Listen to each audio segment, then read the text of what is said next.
You can't talk about maximizing your progress in the gym without talking about sleep. Together with optimizing your training, as well as making sure your nutrition is on point, getting enough quality sleep should probably be seen as one of the 3 pillars of health and fitness. And in fact, research shows that not getting enough sleep can negatively impact your training performance, increase hunger and cravings, as well as lead to less favorable outcomes in body composition. And so in this video, I'll be going over 7 proven tips that you can use to improve your sleep, have more energy throughout the day, and in turn make better progress in the gym. Let's get into it. Tip number 1 is to have a consistent sleep schedule. So our sleep is regulated by our so-called circadian rhythm, which is our body's natural clock that regulates cycles of sleepiness and alertness. And while we do have this internal clock, we also depend on external cues to actually calibrate this clock correctly. So one of the best ways to do so is just to go to bed and wake up at the same time every single day. Now, I know this is a little bit challenging because most people will want to lie in on the weekend and catch up on sleep that they've lost during the week. But if you do so, then you'll actually mess up your circadian rhythm again. And a lot of people will find that come Sunday evening, they'll find it really difficult to fall asleep. And that is because their sleep schedule is completely different on the weekend than it is during the week. So to prevent this, what you want to make sure of is if you do find you need a little bit more sleep on the weekend, then make sure that you don't compensate by a huge amount. So let's say you normally wake up at 7 a.m. during the week, then maybe you want to sleep until 8 a.m. on the weekend. But just make sure that you're not staying in bed until 11 a.m. or even noon, because otherwise this will just turn into this vicious cycle of you feeling really sleepy throughout the week, playing catch up on the weekend, and then repeating this process over and over again. You also want to make sure that your sleep schedule is set up in a way that actually allows you to get the amount of sleep that you need to perform at your best to begin with. So the general recommendation for a healthy adult is to get at least 7 or more hours of sleep per night.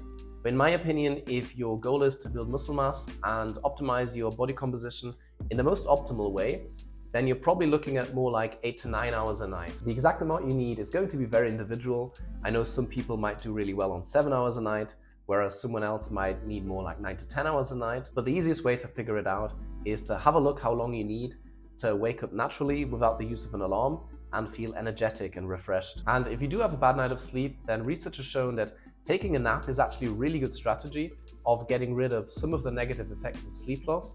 But you just want to make sure that you're not napping for too long or too late in the day, because otherwise that can have a negative impact on your subsequent night of sleep. So if you are taking a nap, make sure that you're taking it after lunch when most people feel pretty sleepy naturally anyway, and make sure that it's no longer than 30 to 45 minutes long. Tip number 2 is to pay attention to light and dark cycles. Now, light is actually the single biggest influence on our circadian rhythm, and so if we want to optimize our sleep, we want to pay attention to when we're getting light, what kind of light we're getting, and how much light we're getting. So the first thing you want to do is, within the first hour or so after waking up, is to view as much bright light as you can. So what that will do is it will trigger the release of a hormone called cortisol, which a lot of people of us will be familiar with and associated with stress. But it's actually really important for us to get this spike in cortisol early on, as this will make sure that we're feeling alert and awake. And it will also set a timer for us to feel sleepy later that night. And to make sure that you're actually getting enough light, you want to go outside and expose yourself to either sunlight, or if it's really cloudy outside, like it tends to be here in the winter, then at least expose yourself to daylight. Because just staying inside and turning on all the lights in your house or your flat doesn't tend to be bright enough for you to actually get that release in cortisol that you need. Personally, what I do is after I wake up, I go to the toilet, I weigh myself, and then I get dressed and go for a 15-minute walk, make sure that I'm exposing myself to as much daylight as possible. Now, obviously, it's going to be better if it's sunny outside, but that's not something that I can influence. And so just by going outside and exposing myself to daylight, I'm making sure that I'm getting that cortisol release early in the morning. Now, this is what you want to be doing in the morning, but in the evening, you want to be avoiding bright lights as much as you possibly can, especially overhead lights and blue wavelength lights, which you get from electronic devices like your TV, your computer, or your mobile phone. Because what these will do is they will signal to your brain that it's actually daytime, and that will make you feel alert and awake again, which is actually the exact opposite that we want at night. And it will also suppress the release of a hormone called melatonin, which our body releases in the evening naturally, and that makes us feel sleepy and helps us fall asleep. So what you want to do is you want to dim the lights as much as possible, and then you also want to stop using any electronic device about an hour or so before bed. Potentially even longer than that, but I know for most people it's probably not realistic. That's something that I really struggle with as well. So about an hour or so before bed, You don't want to be watching any TV anymore. You don't want to be working on your computer. You don't want to be scrolling for Instagram, none of that. And if for whatever reason you do have to use an electronic device in the evening, then you want to make sure that you're using some kind of blue blocking filters on that, and also turn down the brightness as much as possible. So for myself, the only electronic device that I try to use in the evening is a Kindle. I try to turn down the brightness as much as I possibly can, and I've also got the warm light setting on there. So that's probably also not ideal, but I think one of the big things with electronic devices isn't just the blue wave length light that you get from them, but it's also the mental stimulation. And if I'm reading on a Kindle, then I'm able to relax my mind and it's really calming me down. Whereas if I was working, or if I was on Instagram or on YouTube watching something, then that is really mentally stimulating, and that will make it a lot harder for you to fall asleep later that night. Tip number 3 is to turn your room into a cave. So if you want to get the best sleep possible, you want to make sure that your room is dark, cool, and quiet. So I've already explained why light is so important for your circadian rhythm, and that is the exact reason why you want to make sure that your room is as dark as possible when you're trying to sleep. If that is pretty challenging for you because light tends to start coming in through the window, then you want to invest in something like blackout blinds. Or if you're someone who tends to travel a lot and sleeps in hotels a lot, then you might even want to consider something like a sleep mask. I've personally tried a sleep mask. I hated it. But then again, I've not got a job where I've got to travel a lot, so for me it's not that important. But if you do tend to travel a lot, then that is something that I would definitely look into. And then the temperature of your room is also really important, because to fall asleep, your body's core temperature has to drop by about 1 to 3 degrees. And so if you're sleeping in a room that's too hot, then you'll either A, have trouble falling asleep, or B, your sleep quality will be really messed up. So most people say that 16 to 19 degrees is probably the ideal temperature for you to fall asleep. So just try and experiment which works best for you. But if you don't have AC, then you can either open a window or close a window, depending on what time of the year it is and where you actually live. Or what you could actually also do is use a fan in your room. And then lastly, you want to make sure that the room that you're sleeping in is really quiet. So if you have a bed partner that snores really loud, or if there's a lot of noise coming from the outside that is preventing you from falling asleep and staying asleep, then you might want to use something like earplugs. And then personally, what I found to be really beneficial is to have some kind of white noise in the background. So whether that is from a fan, it can be from any kind of app. What I've done is I've bought this white noise machine, which plays 30 different tracks. And basically it's just nice to have some kind of white noise in the background. I find it to be really nerve-wracking if it's super quiet and I can hear any kind of little noise. And ever since I've been using this white noise machine, I found that it's a lot easier for me to fall asleep and also to stay asleep. And then you also want to make sure that you're reserving your bed for sleep and intimacy only. So I know a lot of people have got a TV in their bedroom. That is definitely not something that I would recommend. And you also want to avoid working while you're in bed, and you also don't want to be on your phone while you're in bed. Personally, I think having a physical alarm clock can be really, really helpful, because that way you won't be reliant on your phone as your alarm. And so what I do, I just put my phone into the kitchen at night, and then I'm not tempted to scroll through Instagram or watch any YouTube videos while I'm in bed. And if you've been enjoying this video so far, then be sure to like this video and subscribe to my channel for more content like this. Tip number 4 is to time your caffeine intake correctly. Now, caffeine has been shown to improve your training performance, as well as decrease your sleepiness and improve alertness after a bad night of sleep. But the problem with caffeine is it's kind of like a double-edged sword. So if you have it too late in the day, it can also really impact your ability to fall asleep and stay asleep. And the reason for that is that caffeine has a pretty long half-life of about 5 to 8 hours. So it stays in our system for quite a while. And like I just said, that will negatively impact our ability to fall asleep. So as a general guideline, I would say you would want to cap your caffeine intake about 6 hours before you go to bed. Even though that can be pretty individual, like some people metabolize caffeine a lot slower than others. And so for someone else, it might be more like 8 to 9 hours before bed, but at least 6 hours before bed, you should probably stop taking any kind of caffeine. Now, when we're talking about caffeine, a lot of people only think about coffee, but in fact, caffeine is also in pre-workout supplements, in energy drinks, diet sodas. So for instance, if you're having a Diet Coke, that also contains a lot of caffeine. And also a lot of dark chocolates contain caffeine, believe it or not. So that was actually something that I wasn't aware of until a couple of months ago, because I always used to have dark chocolate before I went to bed. But depending on what kind of dark chocolate it is and the amount of chocolate that you're eating, that can give you the same amount of caffeine than having like 1 to 2 espressos. So in my opinion, the earlier you can cut out caffeine and the less you have to rely on it in general, the better.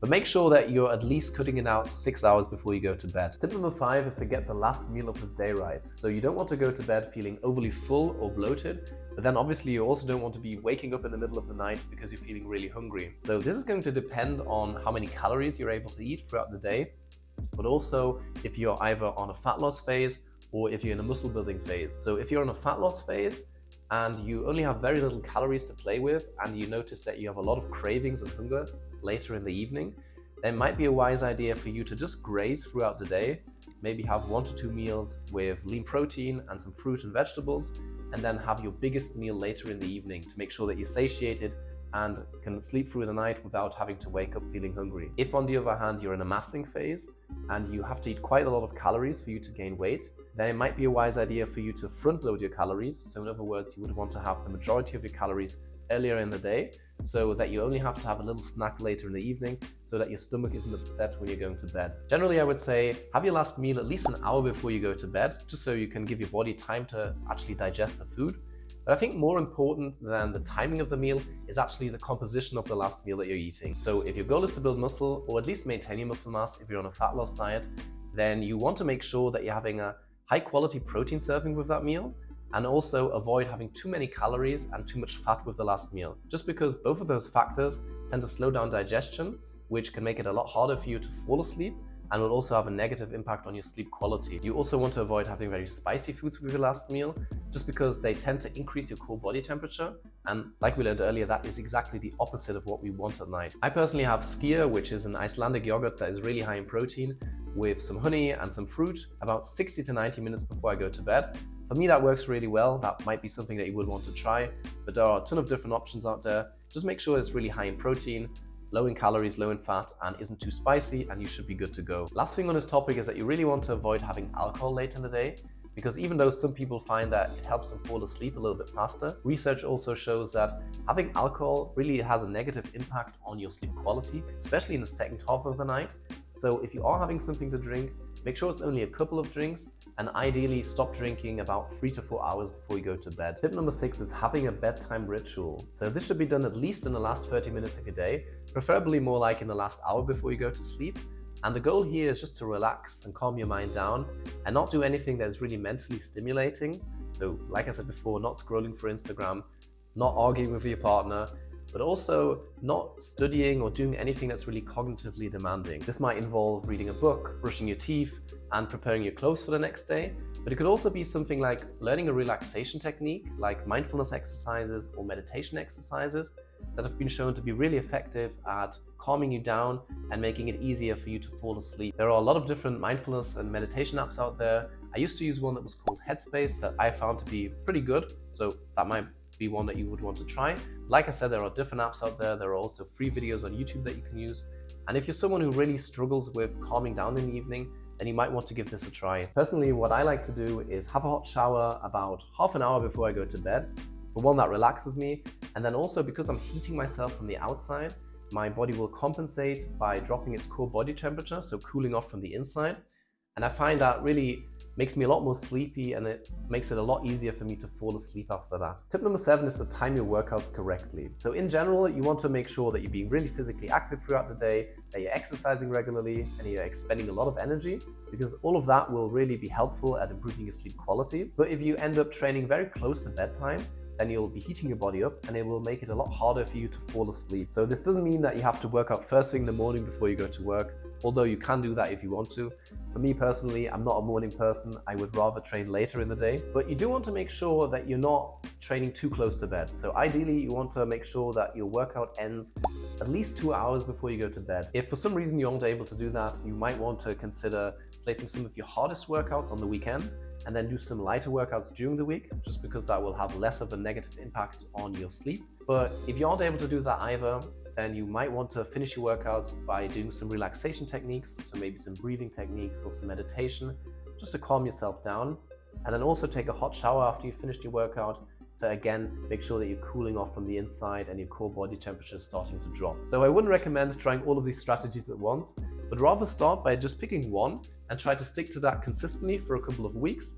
And if you're able to do that, then you can pick another strategy. Sleep is massively important for your body composition, and you should take it just as seriously as your training or your nutrition. And if you want to learn more about how to optimize your training for muscle growth, then you might want to check out my video on the topic of lean bulking, where I explain how to build muscle without getting fat.